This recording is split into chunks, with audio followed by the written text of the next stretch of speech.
Leak होगा, इसकी कोई निश्चित तौर से, इसलिए मैंने कहा ना, विनीत आर्या का नाम इसीलिए मैंने लिया कि वही मास्टरमाइंड है। उसको एसटीएफ बुलाती रह गई, कई उसको समन जारी हुए और वो आज तक नहीं आया, विदेश भाग गया। और वो मोदी जी के बहुत खास लोगों में से है उसका भाई।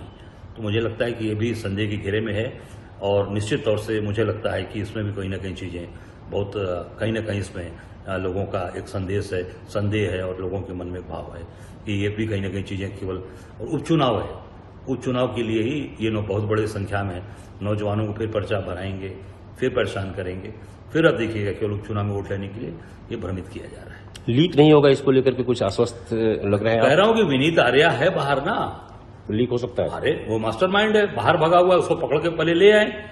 जो मास्टरमाइंड बाहर है वो बिहार में भी उसने ऐसे कांड कर चुका है, वो वहां से ब्लैकलिस्टेड उसकी कंपनी हुई, फिर उसने दूसरी कंपनी बनाई यूपी के अंदर, फिर उसने एग्जाम कराए, फिर वो भाग गया विदेश।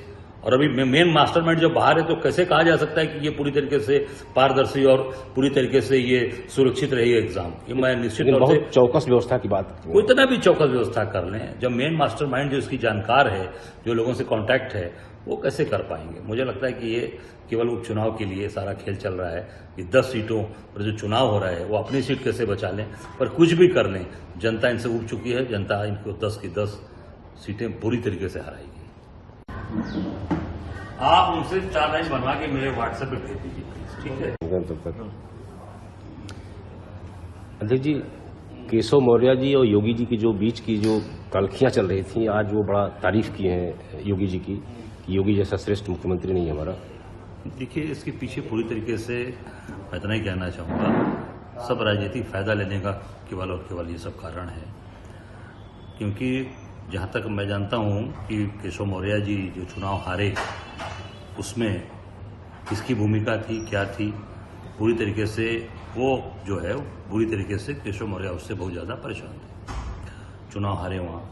और वो लगातार मुख्यमंत्री की, आपको याद होगा कि 5वें तल पर जाकर उन्होंने ऑफिस में भी खुलवाया था, फिर ऑफिस बंद हुआ, तमाम चीज़ें चली हैं। ये केवल और केवल लोकसभा चुनाव का डर है। लोकसभा में जो बुरी तरीके से ये लोग हारे हैं, अभी आप सामने उपचुनाव हो रहा है, ये सब खेल उपचुनाव तक का है।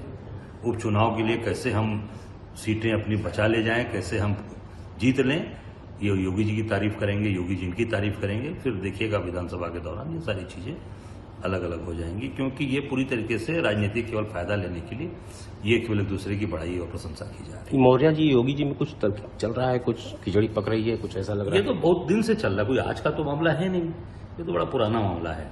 और ये मूलतः योगी जी और मौर्य जी की बात नहीं है, ये दिल्ली का सारा खेल चल रहा है। दिल्ली के ये पपेट हैं मौर्य जी, उनके कहने पर, दिल्ली वालों के कहने पर ये सारा निर्णय करते हैं, लेते हैं।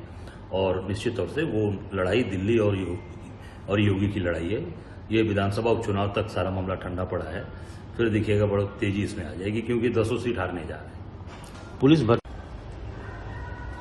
मेरे भैया, इसका आप किसी समझ के हमारे को व्हाट्सएप पे भेज दीजिए ना, कदे दानिश को। आज रक्षाबंधन है और बंगाल के गवर्नर ने कहा है कि बंगाल में वुमेन सेफ नहीं है। देखिए, ऐसा है, आज रक्षाबंधन का पर्व है। मैं सभी अपने प्रदेशवासी देशवासियों को रक्षाबंधन की शुभकामनाएं देता हूं और सबसे आग्रह करूंगा कि अब किसी की बेटी हो, किसी की बहन हो, किसी की परिवार की महिला हो, उसको अपने बहन के रूप में देखें, अपने परिवार के सदस्य के रूप में देखें और उसके साथ निश्चित तौर से एक मजबूत भाई की तरह खड़े हों। जिस तरीके से हवानियत चल रही है, मैं किसी एक प्रदेश की बात नहीं करता, अभी देहरादून में आप देखिए, यूपी में देखिए, बिहार में देखिए, चारों तरफ चीजें चल रही हैं। मैं सबसे हाथ जोड़कर यही आग्रह करूंगा कि ये बहनों का पर्व, इससे कम से कम आज के बाद ये पूरे देश में संदेश न जाए कि बहन बेटियों के साथ अत्याचार, अन्याय हो रहा है। मैं सबसे विनम्र आग्रह करूंगा, महामहिम राज्यपाल से भी यही कहूंगा, पूरे देश के लोगों से कहना चाहूंगा, इसको दलगत राजनीति से ऊपर उठकर इसको देश हित में, राष्ट्र हित में, अपनी बहन, अपनी बेटी की रक्षा करने का लोग व्रत लें, सौगंध लें। जो आज रक्षाबंधन है, आज रक्षा बनवाएं और अपनी बहन बेटियों निश्चित तौर से अपनी बहन बेटी के रूप में उसको देखें। आज हम लोग भी, आज अभी शहीद विशाल पांडे के घर हर साल जाते हैं। जब शहीद हुए विशाल पांडे, उनकी बॉडी आई तो बहनों ने कहा कि हम किसको रक्षा बांधेंगे, भैया हमारा चला गया। मैंने कहा मैं हर साल रहूंगा, कोई प्रत्येक साल ऐसा नहीं जब जिस दिन उनकी दोनों बहनों से राखी नहीं बनवाता हूँ, हर साल कभी छोड़ा नहीं। तो ये व्रत लेना चाहिए, एक ये मजबूत अपने मन को करना चाहिए और अपनी बहन बेटी, अपने परिवार के लोगों जो प्रदेश नहीं, एक राज्यपाल कानूनी संवैधानिक पद है, इस तरह का आदमी बात करता है तो क्या? नहीं, वही मैंने कहा ना कि इसको राज्यपाल राजनीतिक रूप से हर जगह चीजें अब नहीं, बंगाल में देख रहे, बंगाल में जो हुआ उस पर उन्होंने मैं कमेंट कह रहा हूं किया। कर्नाटक का राज्यपाल का हाल देख लीजिए क्या हो रहा है, जहां भी यहां देख लीजिए, कहीं पर भी देख लीजिए, ये पूरी तरीके से हमारे चुनाव में लोकसभा में पूरे 8-8, 9-9 गवर्नर आके चुनाव प्रचार कर रहे थे, लेफ्टिनेंट गवर्नर आके चुनाव प्रचार कर रहे थे, बहाना दूसरा दिखाते थे, करते थे प्रचार। तो मैं समझता हूं बंगाल के गवर्नर को भी राजनीतिक रूप से छोड़ना चाहिए, संवैधानिक पद पर आप हैं, और एक अपील करनी चाहिए पूरे प्रदेश के लोगों से, देश के लोगों से कि अपनी बहन बेटी, अपने जो अपने प्रदेश और देश की हैं उनके साथ सब लोग खड़े हों और मजबूत संबल बने, मजबूत ताकत बने। बंगाल को लेकर के सुप्रीम कोर्ट ने भी स्वतः संज्ञान ले लिया है और कल उसकी सुनवाई है। मुझे लगता है कि निश्चित तौर से माननीय सर्वोच्च न्यायालय ने जो निर्णय जो लिया है उस पर उन्होंने अपने स्वतः संज्ञान लिया है। मैं समझता हूं कि उस पर निश्चित तौर से चीजें मजबूती से होंगी और पूरे देश के अंदर ऐसी चीजें चल रही हैं जिसको कि पूरे इसको खुद से स्वयं से बचना चाहिए। देहरादून में आप देख सकते हैं बस कंडक्टर बच्चियों के साथ क्या गलत काम किस तरीके से कर रहे हैं, गिरफ्तारी होना एक अलग विषय, और इस तरह की मानसिकता बनना मुझे लगता है कि यह पूरी तरीके से गलत भाव है। भाव बदलें, अपने बहन बेटियों की रक्षा करें, यही मैं देशवासियों से आग्रह करूंगा। अच्छा, बंगाल की जो बढ़िया मिठाई कम खानी, मतलब एक आप खा ले सुबह से, ये राजश्री का है और राजबंधु का है, इसमें कोई आप ही क्या मिठाई खाते हैं? डुप्लीकेसी मिलेगी नहीं। आप ही क्या मिठाई खाते हैं? उसने भी आरोप लगाया कि जो भी जांच आज चल रही है वो उससे संतुष्ट नहीं है। वो बंगाल ममता बनर्जी से संतुष्ट नहीं है। अब तो पूरा डिपार्टमेंट नहीं, उसमें अब तो जांच तो सीबीआई के हाथ में आ गई ना, अब उसमें ममता बनर्जी का रोल ही नहीं रहेगा, तो सेंट्रल के हाथ में है। तो मुझे लगता है कि अब सीबीआई जांच कर रही है तो पूरी तरीके से सेंट्रल गवर्नमेंट का उसमें इंटरफेरेंस हो गया।